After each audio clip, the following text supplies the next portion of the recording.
Okay guys, so sa mga nagtatanong ng aking final predictions and thoughts regarding sa laban ni Nonito Donaire at saka ni Chichumi. Malapit na kasi no, this weekend na po yung laban ni Nonito Donaire for the WBA Bantamweight Championship.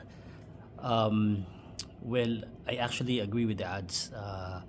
Medyo sa tingin ko, no, at this stage of the career of both fighters, medyo lamang talaga yung Seiya Chichumi. Of course, the ano niya to, country niya yung paglalabanan.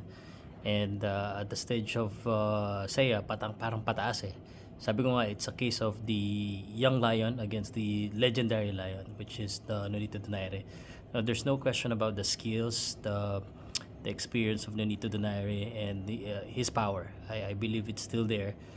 The only main thing that I'm concerned about is the style of Seiya Chichumi, which is I think he's gonna really go for the attack. He's gonna really try to push forward. It's not about the stamina, but the thing is, if I mean, we all know what will happen if Nonito Donaire hit Seiya Chichumi with a solid left hook or right hook or punch. You know, he's gonna hurt him. Now, the question on the other side is that what if Nonito Donaire is the one on the receiving end? Of course, pag medyo mas may edad na tayo, medyo yung ating durability o yung kumbaga tinatawag nating it's not receptiveness, yung parang yung pagtanggap natin ng suntok kung gaano katagal tayo bago masaktan. So that is the main concern.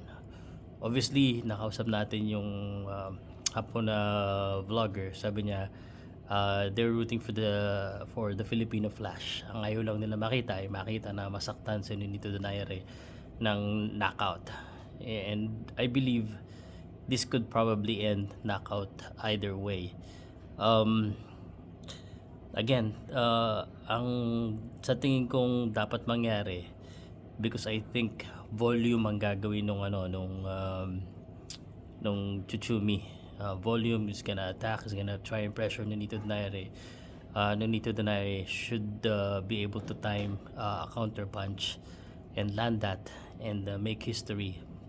And I honestly truly believe na kayang-kaya niya pa yan. Yun lang, no? On the flip side, to be honest with you, yun yung ano natin. So we'll find out siguro mid rounds kung kumusta yung pag-absorb ni Nonito Donaire. I think very si Nonito Donaire. I mean, he's ang tawag dito, disciplined, and I think may magkakaroon naman siya ng stamina even up to the end of the rounds, but I just doubt umabot ng rounds. Baka magkasalpukan talaga yung dalawa na ito, pero kung maganda yung timing ni Nonito Donaire, he might not need to push it to a knockout. So basta counter lang. So sana maka timing ng counter si Nonito Donaire.